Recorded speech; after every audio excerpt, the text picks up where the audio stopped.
going to be covering just some updates. I think this video was created about a week ago. So I'm just gonna watch it and see what I watched it a little bit, but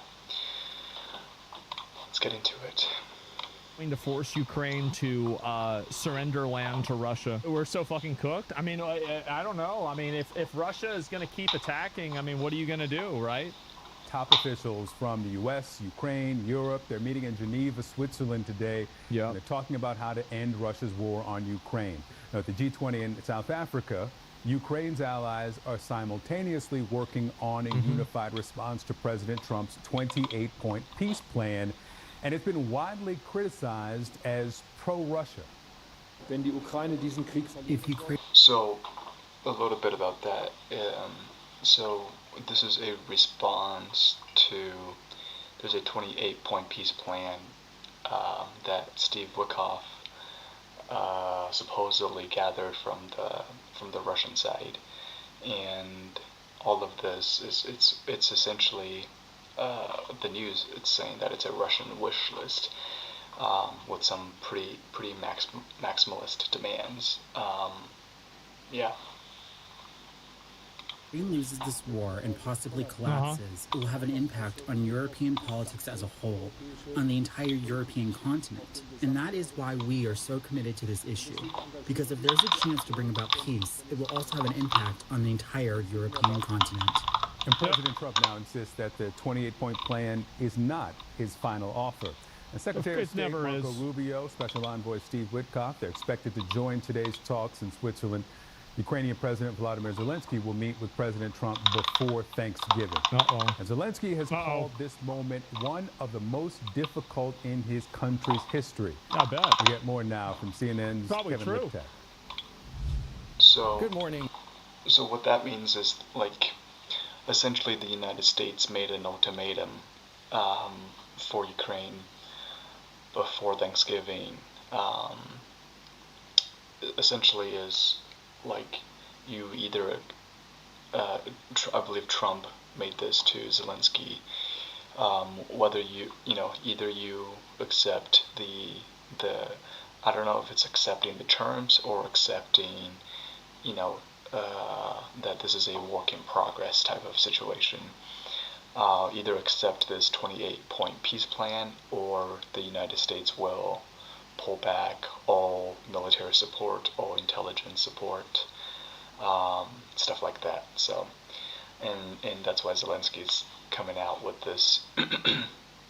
It's a difficult decision for Ukraine, because it's whether they're essentially potentially be losing on a key partner, the United States, or losing losing the country's dignity. Pretty much selling out to the Russians. So, Victor, an intensive stretch of diplomacy is now underway before President Trump's Thursday deadline for Ukraine to agree to this Key points: Ukraine gives up some territory. Ukraine agrees to limit the size of its military. Ukraine commits to not joining NATO. Russia agrees it won't invade neighboring countries. Russian sanctions are lifted, and Trump to oversee a peace council similar to Gaza plan. Yeah, these are some pretty big demands. I mean, this is probably a dream come true for the Russians, and this is only 1, 2, 3, 4, 5 or 6 points here out of the 28. And there's some other ones that are pretty interesting. Okay. 8-point plan for ending the war. An American delegation composed of the Special Envoy Steve Witkoff, the American Secretary of State Marco Rubio, now in Switzerland ahead of meetings with Ukrainian officials who hope to put their imprint on this plan. You called it. It's obvious. Russia's Putin can't get out of the Ukraine war without seizing some territory. He is in a lot of ways only as powerful as people perceive him to be. And basically, he can't lose face by losing the Ukraine war without getting something out of it, because he put his country through hell for years. And so it's more important for him to save face and maintain their government than to actually end the war. And he will keep sending people to die, and he will keep blowing up Ukraine in favor of doing that. That's what I think is happening. Yeah, he can't be weak. And so that's literally it. Like, another clairvoyance S+ from you. Well, everybody could have expected this. Like, anybody who didn't think this was what was going to happen was fucking delusional. You were delusional, and you watching too many Marvel movies. Yeah, he's absolutely right. This is probably where it's. I don't know why people think that Ukrainians even has a chance of recovering any of the occupied territories by the Russians, and essentially is the people that are. It's like they're at such a vantage now. I mean, Russian is a top 3 economic and militarily superpower, and the fact that anyone is saying otherwise, that the Russians are not gonna either walk away or not gonna walk away with portions of Ukrainian territories is just it's a non-starter. I mean, the negotiation, the I guess the disagreement now would be how much of land is Russians are going to take, because I mean you're looking at either all of Donbass. I mean that's ideally they want all of Donbass, so the Donetsk and the Luhansk region, but there are slivers of Donbass that the Ukrainians are strongholding right now. They're not willing to give it up. So this is just what happens. Through hell? Yeah, really? Yeah, I mean, absolutely. I mean, Russians are getting killed like crazy. They're getting conscripted into the military. You've got the sanctions that are probably fucking up their entire economy. You've destroyed the reputation of the country. As bad as it already was, you made it even worse. Yeah, he fucked the country. He absolutely did. It's not any question. Absolutely, 100%. And he also doesn't care about the people he's sending to die. He has an agenda. In my opinion, I mean, the guy knows what he's doing. Ex-KGB, FSB intelligence officer. Yeah, the guy has held every political within Russia, or political positions within Russia. So, guy definitely knows his ways around. When it comes to like sacrificing his people, I mean, yeah, I don't know the exact ratio between Ukrainian deaths and Russian deaths. I just know that the figure, the Russian deaths are over 1 million. I'm assuming the Ukrainian deaths are up there as well. But at the same time, the Russians also has I think 140, 150 million strong population-wise, and the Ukrainians are only a third of that. They're about 40 or 50 million. Population-wise, and well, I don't know about now because of the country. That you have a massive exodus of people leaving, but yeah. And we understand that meetings with Russian officials will happen shortly thereafter. President Trump said on Saturday that this plan was not his final offer, and I think that will be reassuring in some ways to those who view this 28-point proposal as essentially a Russian wish list. And many of the points do amount to the maximalist demands. Somebody says you're wrong on this. Russia and Putin are totally in the right. It doesn't matter if they're right or not. It matters if they can kill enough people to enforce their will. And I think they can. Absolutely. It doesn't matter who's in the right. It matters who has enough guns, enough bombs, and enough resources to make their will the rule of the law. Yeah, I mean, if you have more reports, depleted its gold reserve. With sanctions in place, Russia could easily run out of funding. Essentially, yes and no, because if you look at the sanctions that's in place, one of the users says, reports that I've read said Russia has almost depleted its gold reserve. With sanctions in place, Russia could easily run out of funding before the war potentially ends. I don't think so, because, I mean, you look at the Russians have been the Russian economy has pretty much been sanction-proof for a little over a decade, ever since 2014 with the annexation of Crimea, and now they've been preparing for this moment. Of course, the Russian economy has definitely taken a toll. With sanctions on India, with recent two of their largest oil energy companies being hit. Yeah, I mean, it's definitely taken a toll, but I also don't think that it's going to cripple the agenda. I mean, the Russians are still one of the if not the largest arms manufacturer in the world.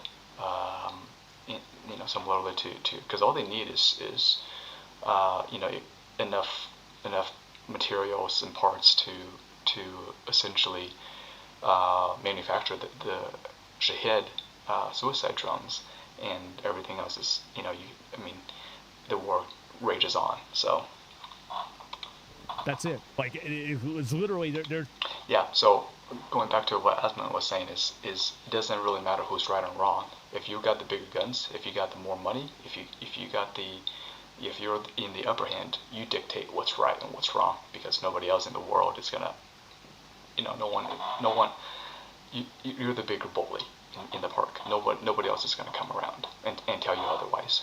That is the bottom line.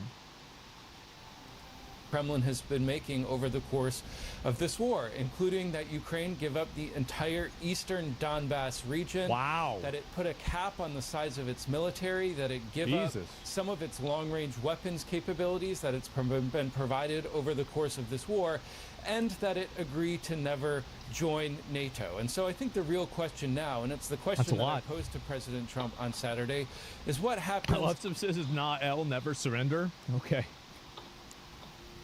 When are you signing up? If Zelensky does not agree to this plan by Thursday. Listen to what he said. Well, then he can continue to fight his little heart out. So you hear the president there not saying specifically what the consequences might be for Zelensky not agreeing to this plan, but I think implicit in his answer is that this will then be Zelensky's war and that he will essentially wash his hands of it. Now, European leaders have CNN's really misleading. There's a lot more to the plan. Russia doesn't get out free. Yeah, I know that. Obviously, like, Russia is going to have to make some concessions, but Russia is getting the main thing that they want. Like I said this before, it's like there's no way that this war ends unless Russia collapses. This war will end with Russia getting part of Ukraine. 100%. Yeah. Extremely skeptical about this plan. On Saturday, they released a statement saying that it needed additional work, and saying that they were in particular concerned about the provisions that would put limitations on Ukraine's armed forces. Even some Republicans here in Washington are... limitation on the Ukrainian armed forces. So before the war, the Ukrainians had about 200 to 250,000 military, I believe, either active and reserve combined. At the moment, they're sitting around 800 to 850,000. But so in the peace deal, wants it to limit it. The peace deal outline wants the Ukrainian military to be limited to 600,000. Voicing concern, including one of the president's top allies in the Senate, the South Carolina Senator Lindsey Graham, who said that parts of this proposal were, quote, very problematic and can be made better. Perhaps blunter was Mitch McConnell, the former Republican leader in the Senate, by no means a fan of President Trump's. He said that, quote, Putin has spent the entire year trying to play President Trump for a fool. Victor? All right, Kevin, I don't think it's... I really don't think this has anything to do with Trump.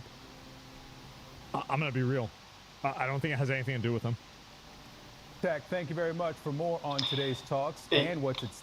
I do disagree with that because the United States is essentially the only country in the world that can remotely stand up to Russia. Everybody knows. I hope everybody knows that the Europeans wants to but can't. They're just not enough militarily, economically enough to be able to really face off against the Russians. And the United States is, of course, this war has been inherited. It's Trump's favorite word. Inherited from the Biden administration, but at the same time, it's very important on what Trump does. Trump essentially has a bipolar disorder in this. I'm not saying that he has a bipolar, but the amount of back and forth. One day he supports Russia, one day he says Ukraine can get all of its land back. It's a bipolar thing. So, I want to bring in now global affairs analyst Kimberly Dozier. Good to have you in studio.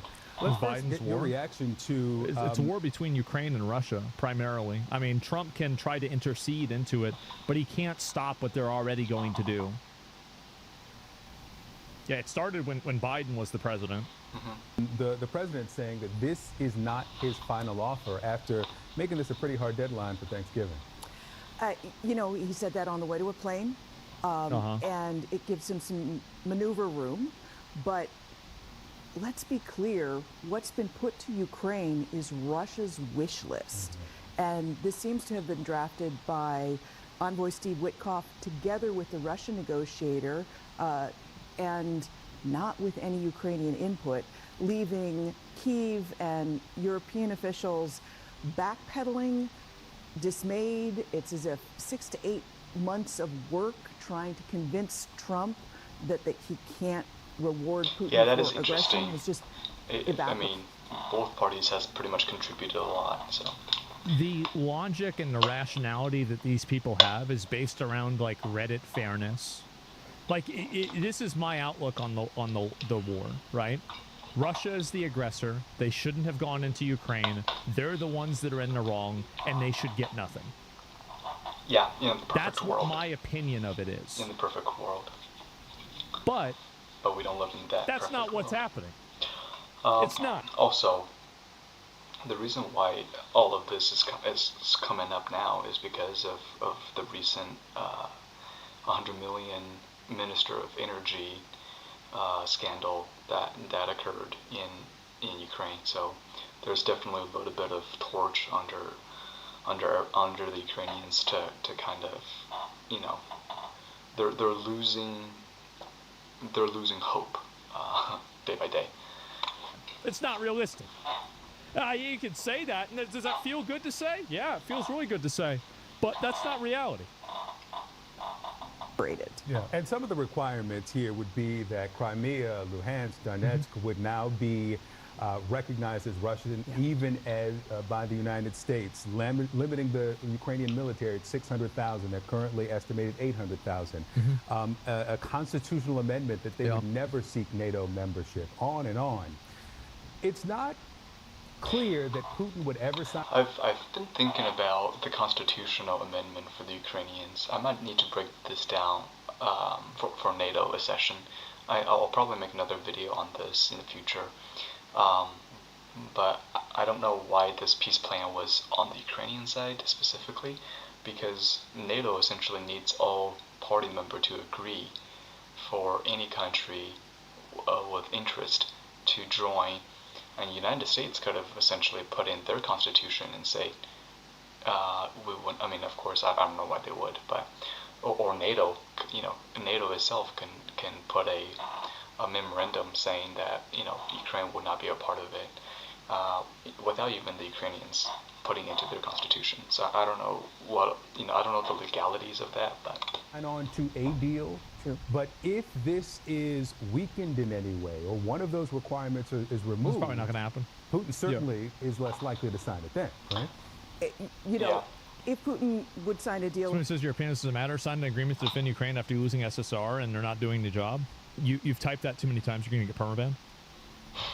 And also, like, my opinion, nobody's opinion matters, actually. The only people whose opinion matter are the Russians.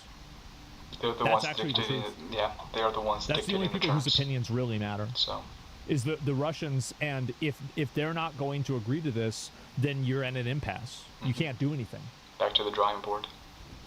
At all, this is the deal he would sign, but it has things in it that are poison pills that I can't see President Zelensky swallowing. Then they're going to keep dying. Like, I don't see the other, like, there's no alternative for this. Then there's just going to be more of their people that are going to get killed for another year. Giving up any chance of prosecuting Russians for war crimes. And CNN and other outlets have extensively documented. Big countries don't get prosecuted for war crimes. Small countries that lose wars get prosecuted for war crimes. China is never going to get prosecuted for a war crime. America is never going to get prosecuted for a war crime. It doesn't happen. True. The entire idea of a crime means that you are inside of a system that you're accountable to. China and America are not accountable. Right? Tell it to Germany? Oh, you mean Germany after they lost the war? You mean the exact thing that I said? Yeah. And so anyway, they're not accountable to these systems. When you're a country, when you're one of the big three, you are essentially, you're the one that's dictating the systems. You're the one that's setting the whatever happens. I mean, yeah, you can prosecute, within your own country on whatever does happen. But from an international standpoint, a country like the big three would never be prosecuted. UN can say all they want. Yeah, even with the United States backing, can say bad Russia. You've committed so much war crime. Nothing's gonna happen. Nothing's gonna come out of it. But however, the Russians might do it themselves, which I don't see that happening, but they can. Horrific things that have happened that go against the laws of war, against Ukrainian civilians. The laws of war. This person's an expert? How did they bring this retard Russia's on? laws of war doesn't exist.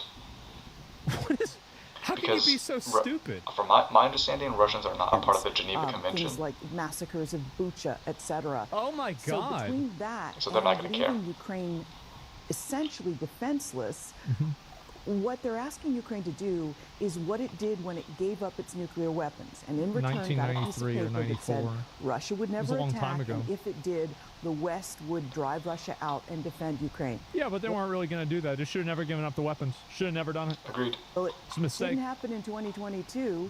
European nations are still afraid to put their troops on Ukrainian soil for fear they'd trigger a nuclear conflagration with Russia. Well, it's also that the other reason why other countries don't want to send their troops is that they would lose votes. I don't think that a lot of I bet a lot of French people probably don't want to send, like their brothers and fathers and sons out to go and die for Ukraine. I just don't really think that's the case. I could be wrong, but I just don't think so.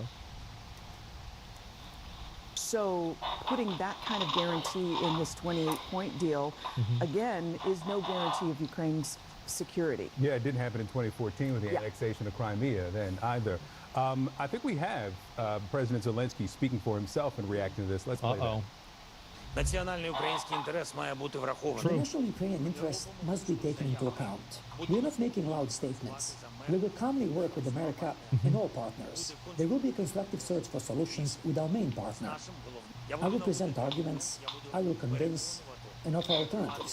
So he's just saying, I think this is his speech on, we're at a crossroads between losing a key partner in the United States or willing to what influence accept do you the think 28 points. The European allies of Ukraine have over the deal that will eventually... Nothing. They can't do anything. ...be presented or be the starting point for negotiations? I think what you're going to have to see going forward is the British Prime Minister, the French President, the Finnish President. I'm sorry to say it, but the Europeans are Trump Europeans and the Ukrainians are this is bad, this is dangerous for us, and have here's nothing, why. And nothing trying to contribute in this. Explain to him the history of as much when as I Russia want them gets to, a piece of something, don't. like what it's done to the country of Georgia. Once it gets a foothold, then it uses that area to get more of a foothold. Spread influence, buy politicians off, and eventually you get a situation like Belarus, where the government is working in lockstep with Moscow. Oh, how convenient. That wow. could be Ukraine's fate. What a surprise. If this deal were allowed to go forward. And then that's also a signal to Russia, when you attack, you can win. And duh. Yeah. It's crazy how many of these people are so idealistic. I wonder how many more people are going to die because of this idealism. Trees like... I have a scheduled power outage, so I might just bleep and cut off. But, yeah, Asman is right on this. There's too many goody two-shoe peacemakers thinking that we live in the perfect world, that things can be fixed by, Estonia, etc., in the Baltics, that Putin has recently threatened to invade and take back. They're saying, we're next if you allow something like this to move forward. Yeah, and there is that deadline that's coming. The president was asked if the U.S. will withdraw military support. He said at that point they can fight their little hearts out. Yep. My question is this going to be a request to sign a deal or request to sign a document as a starting point for negotiations? Because that's important, what they're asking him to sign. I think what you have in this meeting happening in Geneva, you've got skilled negotiators. Russia's not going to accept a ceasefire because even though they are maybe losing more people than Ukraine is, they are bleeding Ukraine dry at a rate faster than what they're bleeding themselves dry at. So even though they're losing more, maybe, it doesn't matter. They don't have to. Why would they accept a ceasefire if in their mind they're winning? Why would they do that? They are. It's like calling winning. A timeout whenever you're in the lead. Because of course that's not going to happen. 80. You sure about that? More than 90% it seems that way to me. Yeah. Donbass region. Yeah, they're I don't think anybody's sure, but it seems that way. Heavily. Like Marco Rubio, who know Ukraine could sign something that says this is a starting point, so you can get everyone in the room. They can't sign the deal as is, because it's tantamount to giving up. Zelensky would lose his office in any next election, and Ukraine wouldn't belong for this world as an independent entity if they signed up to all of these various things that would leave them hobbled and also hobble Europe's ability to protect Ukraine in future. Just a few days out from the deadline, we'll see what comes out of Geneva. The Ukraine's cooked. I mean, I'm going to be honest. I think that's what happened, right? Why do we care? Russia's our enemy, so anything that drains Russia and undermines Putin is a win for us. Why should we give Russia an easy win? Well, I mean, it's a matter of resources, time, and the investment of America, right? Do you want to have American resources going towards draining Russia of its resources, or do you want to have American resources going towards funding schools, right? So there's an opportunity cost for everything, and I think that's kind of the world that we're living in now, right? Yeah, that's definitely like the MAGA, the Trump administration and the whole Republican movement is, the Americans first, American first, and getting the United States less involved in foreign affairs, foreign wars. Enough of the blank check, which I 100% support and agree, and because you're essentially fueling and making it worse. In the perfect world, it's a shitty situation, no matter how you look at it. The Ukrainians are the victims, but also the Russians are not going to back off just because you have Europeans who wants to, and same with these news anchor individuals who think that you can negotiate with the Russians your way out.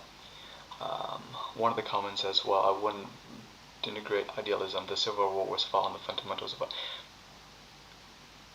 the Civil War was fought on idealistic view. However, if you look at modern war, you're not there's a comparison, because there's a comparison between like nationalism and globalism. The United States is essentially a very nationalistic country, and Russia is also a nationalistic country, however with imperialism mindset. So which means that they want, I wholeheartedly believe that they want back the pre-USSR republics, Baltics, Georgia, parts of Georgia, Ukraine, so on and so forth. I'm not saying, that yeah, I would like the war to be over, but we also got to be realistic with. I mean, if you're saying that Ukraine can get all of their land back, sorry. And so that's it. Mario Bear spent here. Yeah, and that's the way that people see. Why are they our enemy? I mean, Russia's, probably fucking like 50 years of fucking conflicts, right? They've always been have you our tried enemy. to learn more about this conflict deeply without the mass media takes, but warmaps, learn the positions of both sides so you can express more balanced opinion? I'm just going to perm ban you. You're simply attacking my credibility rather than presenting an argument.